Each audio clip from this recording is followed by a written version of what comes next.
I come to the gym after work the same way I always do, with my headphones in, my key tag ready, my mind already counting reps like it is a spell to keep everything orderly. The front desk nods. The scent of disinfectant and rubber mat sits in the air. Nothing is supposed to surprise me here. I step into the locker room and head for my usual row. I can do it with my eyes half closed. Third aisle, left side, chest level. My locker door has a dent near the hinge from when someone slammed it last month. I recognize it like a familiar scar. I spin the dial to my combination without thinking, and my fingers stop. The dial refuses to land where it should. It slips past the numbers like they are oily. I try again, slower. The click points feel wrong, like the wheel has been filed down. I lean closer and see the impossible detail that knocks the air out of me. The numbers on the dial are not the normal printed ones. They are raised, like old embossing, and they spell out a date. My birthday. I blink hard, expecting the reflection to stutter, expecting my brain to correct it. But the dial is still warm under my fingertips and the date is still there, neat and centered, as if it has always belonged to this lock. I take my hand off. The dial stays. My heart does the thing it does when something small threatens to become a big thing. I feel watched, even though the room is just lockers and benches and the low hiss of showers farther back. I glance around. A man in a towel is digging through his bag. Someone is below drying their hair. Nobody is looking at my hands. I tell myself it is a novelty lock, a brick, a replacement. I tell myself there is a reasonable explanation and I am simply missing it. I look down at the lock body. It is mine. The same brass scuffs, the same faint scratch shaped like a comma near the bottom. I put my fingers back on the dial. The date is written in the format I hate. Month 1st. The way paperwork always gets it wrong. The way my mother still writes it on cards. I start to spin. The lock opens on the first try. A cold line moves up my spine, clean and sharp. I stand there holding the shackle like I have pulled something alive out of a hole. Inside the locker, my clothes are where I left them. My shoes, my towel, my water bottle, and on top of everything,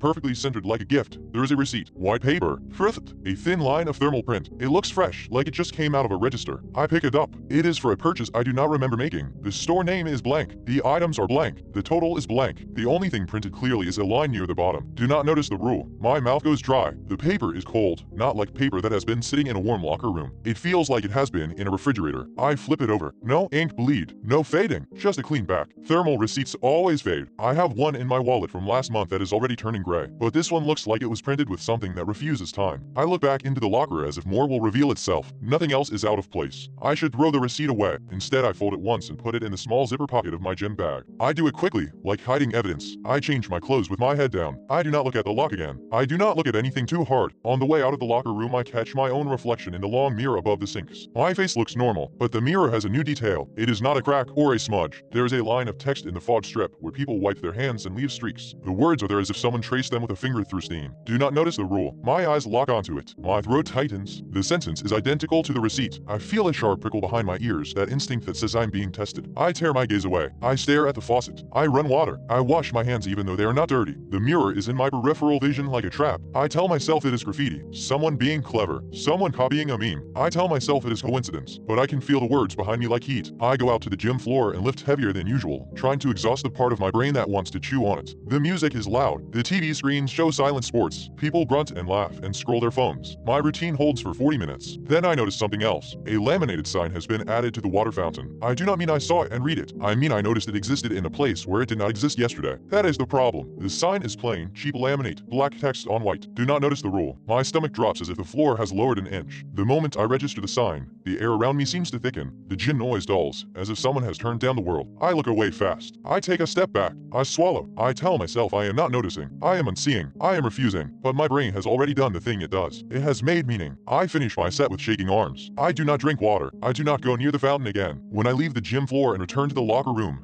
the humidity hits me like a wet towel. The mirror above the sinks is clean now. No words. Relief washes through me, thin and temporary. I reach my locker. I crouch. I spin the dial without looking. I do not want to see the date again. The lock opens. I pull my bag out and dress quickly. My hand brushes the zipper pocket where I put the receipt. I feel the paper inside, stiff and folded. I almost leave it there. Instead, I take it out, because a part of me wants proof that I am not imagining this. I unfold it. The words are still there. Dark, perfect. Do not notice the rule. The paper does not curl. The ink does not lighten. It is like it was printed with certainty. The locker room lights flicker once. Just once. A man laughs somewhere in the shower area. It echoes oddly, like the room is larger than it should be. I fold the receipt again and put it in my wallet, behind my ID. I tell myself I will show someone. I will ask the front desk if there is some kind of promotion. I will make it rational by involving another person. I walk out to the lobby. The front desk attendant is a different person than earlier. A young woman with a neat bun and a name tag that catches the light. She smiles. I open my mouth to speak. The Behind her, taped to the wall next to the schedule of classes, there is a sheet of paper. Do not notice the rule. My tongue goes numb. The attendant keeps smiling, but her eyes flick down for a fraction of a second, not to the paper, but to my face, like she is checking whether I saw. I do not look at the paper again. I force my eyes to the counter. I force my voice out. I ask for a towel card replacement, something mundane. I pretend I am here for a normal reason. She hands me a form. The form is normal. The lines, Moxus, small print. In the lower right corner, where a version number should be, it says it. Do not notice the rule. My fingers tighten on the paper. I feel the need to run, but running would be noticing. Panic is noticing. I hand the form back without filling it out. I say I will do it later. Her smile does not change, but her eyes hold mine a moment too long. Outside, the night air feels unreal, like a set after the camera stopped. In my car, I pull the receipt out again under the dome light. I need to see it in a different place away from the gym. The words are unchanged. I flip it over. Like, I turn it sideways. Still just paper. I rub my thumb hard across the print. It does not smear. I breathe out and try to laugh at myself, but no sound comes. When I get home, I place the receipt on my kitchen counter and stare at it from a safe distance like it might bite. I take a normal receipt from my pocket. Groceries. The ink is already fading at the edges. I place it next to the strange one. The difference is obscene. The strange receipt looks newly born. The normal one looks like it is dying. I snap a photo of the strange receipt with my phone. The screen shows the paper, the edges, the texture, but the printed line is blurred, as if my camera cannot focus on the words. I try again. Same result. I zoom. The letters smear into gray. I move closer. The paper is sharp, the counter grains are sharp, but the sentence becomes a band of static. My pulse quickens. I open a notes app and type the sentence. As soon as I finish the last word, the entire line disappears from the screen. Not deleted. Oh, I scroll. Nothing. My hands tremble. I type it again. Slower. I watch each letter appear. The moment I add the final period, the phone vibrates hard in my palm. A notification slides down from the top. It is not from any app. It is plain text. Stop. My throat tightens until swallowing hurts. I lock the phone and set it face down. I stand in my kitchen, listening for something that is not there. The refrigerator hum, the distant traffic,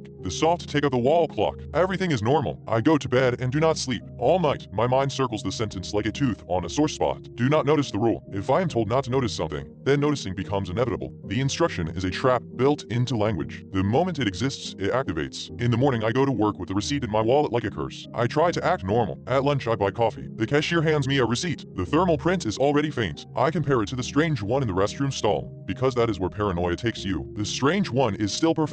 The cashier receipt says what it should say. Then, as if my eyes are hungry for it now, I see it. In tiny print at the bottom of the coffee receipt, beneath the survey link, there is a line that was not there when I looked at the counter. Do not notice the rule. My vision narrows. The restroom seems to tilt. The sentence is following me, or I am carrying it. I flush the coffee receipt, watch it whirl away, and wait for relief. Nothing changes. That evening, I go back to the gym because routine feels safer than avoiding it. Avoidance feels like acknowledgement, and acknowledgement feels like noticing. I tell myself I will keep my eyes down. I will not read anything. I will go straight to my locker, change, work out, leave. The locker room is busier than usual. The air is thick with steam and deodorant and wet fabric. I find my locker by the dent. My lock is there. The dial shows my birthday again, raised like a scar. I do not look at it. I spin it by feel. It opens. Inside, on top of my clothes, is the same receipt. The exact same full lines. The exact same coldness. I pull it out and check my wallet. The receipt is also there, behind my ID. Two of them. My stomach turns. I hold both in my hands. They are identical down to the tiny specks in the paper. The print is equally dark. I look from one to the other and feel the room press in. A sound starts then, so faint I almost miss it. A soft rhythmic clicking, like a lock dial being spun slowly. I freeze. The clicking is not coming from my hands. It comes from the row of lockers behind me. I turn my head just a little. A locker door is open 3 feet away. The lock on it hangs loose, shackle open, dial spinning on its own in small, patient movements. Ole, ole, ole. The dial turns until it stops on a date. Not mine. Someone else is in this. I want to warn them. I want to shout. But shouting is noticing in public, dragging attention to the rule. My eyes flick to the mirror above the sinks. The mirror is fogged, as if someone just showered, even though the showers are quiet now. In the fog, letters appear one stroke at a time, like an invisible finger writes them. I do not want to read it. I do not, but my eyes catch the first word anyway. Notice. The word is bigger than the rest, like a command. My breath catches. My chest tightens. The clicking behind me speeds up. I drop both receipts into my bag and zip it hard. The zipper teeth sound too loud. I keep my head down and change, hands clumsy. My skin feels too exposed under the fluorescent lights. The mirror continues to write. I refuse to look, but the movement draws my peripheral vision like a magnet. The rule is changing, or it is revealing itself. I sling my bag over my shoulder and head for the exit. As I pass the sinks, the air turns cold enough to raise goosebumps on my arms. The lights flicker again. In the brief stutter of brightness, I catch the mirror text fully formed. It is longer now. Do not notice the rule if you notice IT. You will follow IT if you follow IT. You will forget get why my foot stops mid-step. My brain fills with a hot, blank alarm. Behind me, the clicking stops. The locker room becomes too quiet, like everyone has left without me hearing. I turn my head despite myself. Every locker door in my aisle is open. Every lock shackle hangs loose. Every dial turns slowly, each one settling on a different date. Birthdays, a catalog, a roll call. I stand in the center of it. The only one dressed, the only one holding a bag, the only one with a receipt that does not fade. The mirror text shifts, the fog strokes moving like living handwriting. A new line begins to form beneath the others. It starts with my name. I do not know how the mirror knows my name. I take one step toward the exit and the locker room door swings shut on its own with a soft, final click. The clicking returns, louder now, not from one lock but from all of them at once, like teeth chattering. I reach for the handle. The handle is warm, as if someone else has been holding it from the other side. And behind me, in the mirror, the line under my name finishes writing itself. I feel the words settle into the air like a verdict, and I realize the rule is no longer asking me not to notice it. It is telling me what to do next. My hand tightens on the warm handle, and I finally understand what the punishment is. It is compliance. The mirror adds one more word, the inkless font carving it with absolute patience. Oh, the